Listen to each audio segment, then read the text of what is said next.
Hi, this is Jessa, and today I'll be talking about truancy laws and the systemic criminalization of families. Truancy is generally defined as an unexcused absence from school, but definitions can vary by state and school district and are often based on how many days a student misses without an approved excuse. According to Reyes, truancy is defined as an unexcused absence from school or class without the proper approval of appropriate officials. Compulsory attendance and truancy laws in the United States originated in the mid 1800s, with states like Massachusetts passing early laws requiring children to attend school. Over time, these laws became more closely tied to legal enforcement. Once a student reaches a certain number of absences, they may be labeled habitually truant, which can trigger interventions or legal consequences, such as fines or court involvement. Even though the definition seems straightforward, what actually counts as an unexcused or excused absence is not always clear, which adds to the complexity of how truancy laws are applied. This article, published by WSBT News, focuses on a truancy enforcement effort in St. Joseph County, Indiana, called Operation Education. The initiative is part of a broader effort to address chronic absenteeism by holding parents legally accountable when students miss too much school. According to BN, students are considered habitually truant after 10 unexcused absences, and schools are required to intervene before referring cases to the prosecutor. In this case, 7 parents were charged after their child had more than 15 unexcused absences. BN 2025. The article explains that schools' first attempt to work with families is through warning letters, meetings, and attendance plans, but if attendance does not improve, the situation can escalate to legal consequences. It also highlights barriers such as transportation and food insecurity, suggesting that absenteeism is not always a simple matter of parental neglect. This article serves as a foundation for exploring whether legal consequences are an effective response to truancy. Research shows that students miss school for a variety of reasons, and it is rarely just a matter of choice.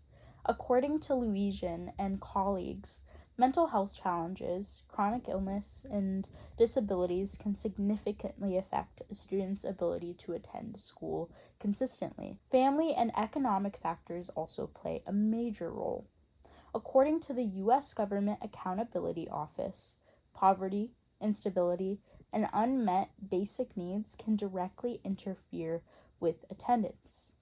There are also practical barriers such as transportation issues and limited access to healthcare or food that can make it difficult for students to physically reach school. In addition, school-related factors matter. According to Cathini and colleagues, students who feel unsupported or disconnected are less likely to attend regularly, and this can include experiences like bullying or social conflict that make school feel unsafe. The fundamental attribution error is a cognitive bias where people tend to explain someone else's behavior by focusing on their character, while explaining their own behavior based on external factors.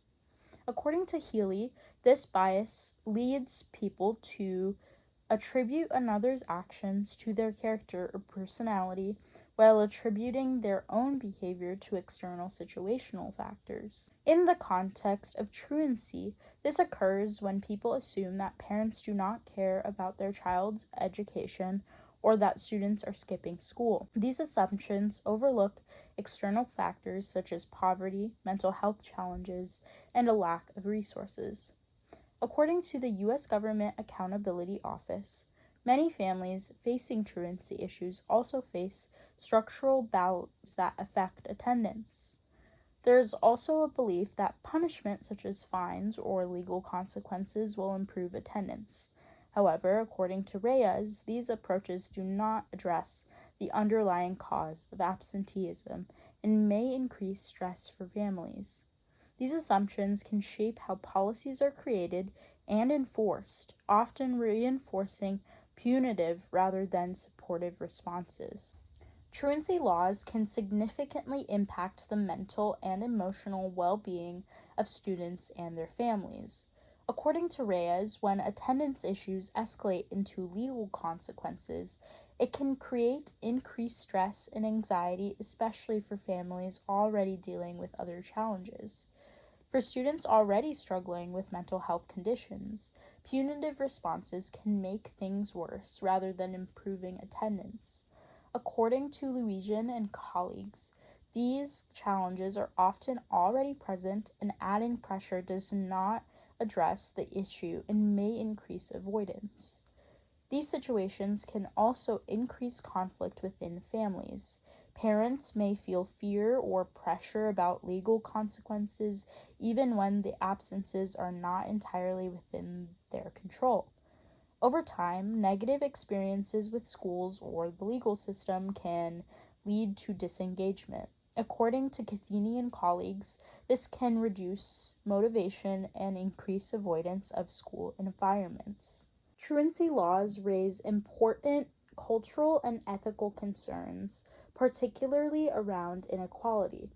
According to Weathers and colleagues, truancy enforcement disproportionately impacts low-income families and students of color who are more likely to face barriers that affect attendance. Many of these barriers, such as poverty, lack of transportation, and limited access to resources, are structural issues that are not fully considered in how truancy laws are enforced. According to the U.S. Government Accountability Office, these systemic barriers play a major role in attendance outcomes.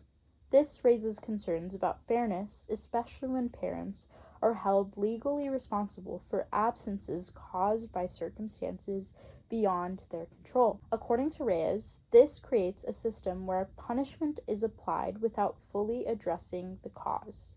This raises ethical concerns about whether punishment is appropriate when structural barriers are the primary cause. Truancy is addressed through both the justice system and a social work perspective, but these systems approach the issue very differently. According to Reyes, the justice system focuses on accountability and compliance, using fines, court involvement, or even charges against parents when attendance does not improve. In contrast, the social work perspective focuses on understanding the context of absenteeism. According to Stevens Dunn, this includes mental health, family dynamics, and access to resources, with the goal of supporting both the student and their family. Research also shows that these approaches differ in effectiveness.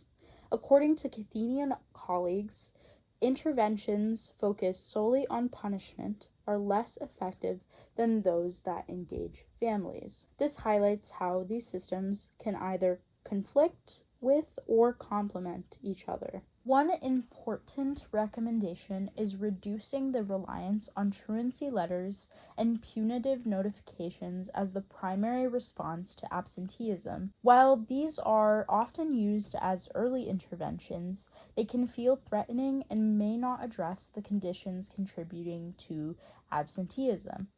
According to Reyes, responses should shift toward support-based approaches that focus on underlying conditions rather than punishment. Increasing access to mental health services and school-based supports is also critical.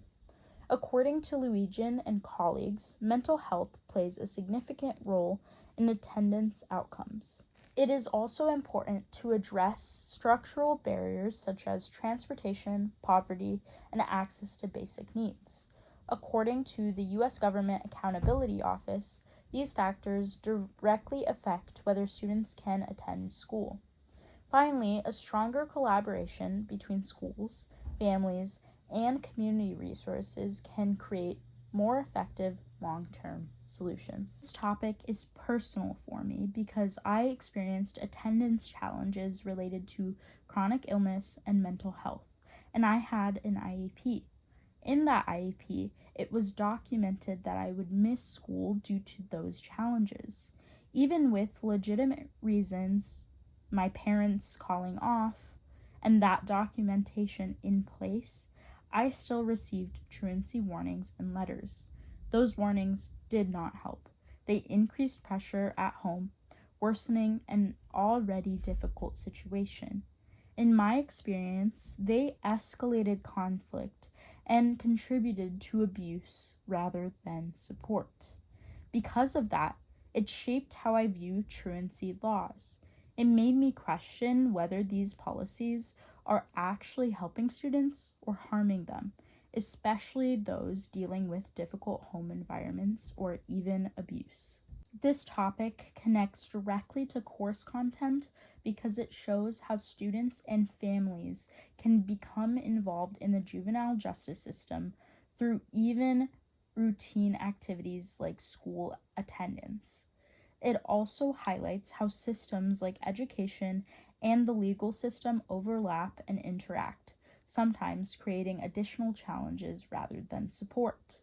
These policies can disproportionately impact vulnerable families who already face systemic barriers.